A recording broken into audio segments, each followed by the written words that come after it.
1000 கேள்விகளோடு, அநேக குழப்பங்களோடு, கர்த்தர் என் கூட தான் பேசுகிறாங்களா? கர்த்தர் என்னோடு தான் இடைப்படுறாங்களா?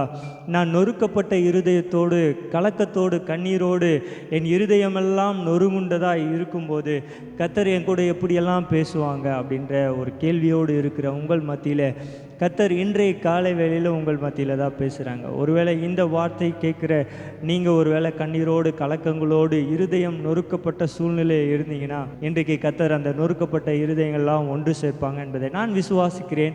கர்த்தர் என்னோடு பேசின வார்த்தைகளை நான் உங்களோடு பேசுகிறேன். அவர் கிருபை என்றும் உள்ளது. சங்கீதங்களின் புஸ்தகம் 147வது சங்கீதம் 3வது வசனம். இருதயத்தில் நொறுங்குண்டவர்களை குணமாக்குகிறார், அவர்களுடைய காயங்களை கட்டுகிறார். இருதயத்தில் நொறுங்குண்டவர்களை ஆண்டவர் குணமாக்குகிறவராய் இருக்கிறார். நம்முடைய இருதயங்கள் காயப்பட்ட சூழ்நிலையிலோ இல்லை நம்முடைய இருதயங்கள் கலக்கத்தோடு இருக்கும்போதோ அந்த இருதயங்களை கர்த்தர் கட்டுகிறவராய் குணமாக்குகிறவராய் இருக்கிறார். காயங்களை கட்டுகிற தேவனாய் இருக்கிறார். உடல்ல இருக்கிற காயங்களா இருந்தாலும் சரி, உள்ளத்துல இருக்கிற காயங்களா இருந்தாலும் சரி, எப்படிப்பட்ட சூழ்நிலையில நீங்கள் வந்திருந்தாலும் கர்த்தர் உங்கள் காயங்களை ஆற்றுகிறவராய் இருக்கிறார். லூக்கா எழுதின சுவிசேஷம் 7வது அதிகாரத்தில் ஒரு பாவியான ஸ்திரீயை குறித்து நம்ம வாசிக்கலாம். அந்த பாவியான ஸ்திரீ இயேசு சீமோனுடைய வீட்டில் இருக்கிறதை அறிந்து அவரிடத்துல வந்து அவள் இயேசுவினுடைய பாதத்தில் அமர்ந்து தன்னிடத்தில் இருந்த பரிமள தைலத்தை அவருடைய பாதத்தில் ஊற்றி தன்னை கண்ணீரினால் அவருடைய பாதத்தை நனைத்து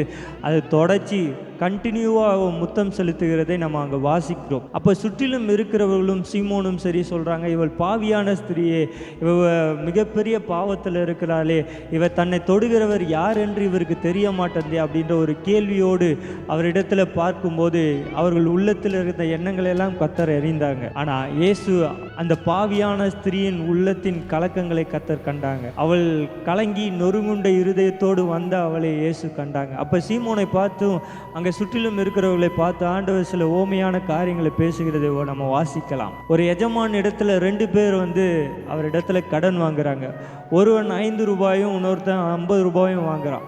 ஒரு நாள் எஜமான் வந்து இவங்க 2 பேருடைய கடனையும் நீங்கள் கட்ட தேவையில்லை, உங்களுக்கு நான் மன்னிச்சிடுறேன் அப்படின்னு சொல்லும்போது இவங்க 2 பேரில் யார் அந்த எஜமான் மேலே ரொம்ப அன்பாக இருப்பாங்க அப்படின்னு சீமோன் இடத்துல கேட்கும்போது சீமோன் தெளிவாய் சொல்லுகிறார், அதிகமாக எவனுக்கு மன்னிக்கப்பட்டதோ அவன் தான் அப்படின்றார். அப்போ தான் ஆண்டவர் சொல்கிறாங்க, உங்களை காட்டிலும் அதிகமான பாவத்திலையும் அதிகமான அக்கிரமத்திலையும் அதிகமான நொறுக்கத்திலையும் அதிகமான கண்ணீரிலும் அதிகமான கவலையிலும் நொறுக்கப்பட்ட இருதயத்திலும் வந்திருக்கிற இவளையே கர்த்தர் மன்னிக்கிறாங்கன்னா இவ தான் அவர் மேலே அதிகமான அன்பு வச்சிருக்கிறாங்க அப்படின்னு ஆண்டவர் அங்கே சொல்கிற வசனத்தை வாசிக்கலாம். உன் விசுவாசம் உன்னை ரட்சித்தது, சமாதானத்தோடு போ அப்படின்னு கடைசி வசனத்தை ஆண்டவர் சொல்லுவாங்க. உங்க இருதயத்துல கண்ணீரோடும் கலக்கங்களோடும் கவலைகளோடும் இருக்கிற நீங்க கர்த்தர் மேல விசுவாசம் வைத்தீர்கள் என்றால், இந்த பாவியான ஸ்திரீ கர்த்தர் மேல விசுவாசம் வைத்தாங்க, இயேசுவின் மேல விசுவாசம் வைத்தாங்க, தன்னுடைய எல்லா சூழ்நிலையிலும் அவர் மாற்றுவார் என்பதை நினைத்தாங்க.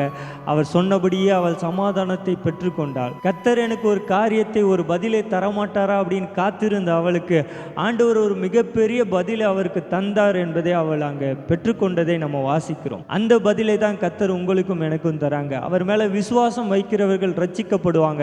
கடைசி வார்த்தை சொல்லுது, சமாதானம் என்கிற மிகப்பெரிய ஆசீர்வாதம் நம்முடைய குடும்பங்களில் காணப்படுகிற எல்லா விதமான பிரச்சனைகள், நொறுங்குண்ட இருதயத்தையும் சரி, காயப்பட்ட இருதயங்களையும் சரி, யாரால் ஆற்ற முடியும் என்றால், யாரால் குணப்படுத்த முடியும் என்றால், யாரால் சமாதானத்தை கொடுக்க முடியும் என்றால், யாரால் காயங்களை கட்ட முடியும் என்றால் அவர் ஒருவரால் மட்டும்தான், அவர் இயேசுவால் மட்டும்தான் முடியும். அந்த இயேசுவால் எல்லாவற்றையும் செய்ய முடியும் என்பதை நீங்கள் விசுவாசிங்க. விசுவாசித்து அவருடைய பாதத்தின் அருகே உட்கார்ந்து உங்கள் கவலைகளெல்லாம் சொன்னீங்கன்னா அந்த நொறுங்குண்ட இருதயத்தையும் காயப்பட்ட இடங்களிலும் அவர் குணமாக்கி கட்டுகளை போடுகிறவராக இருக்கிறார்.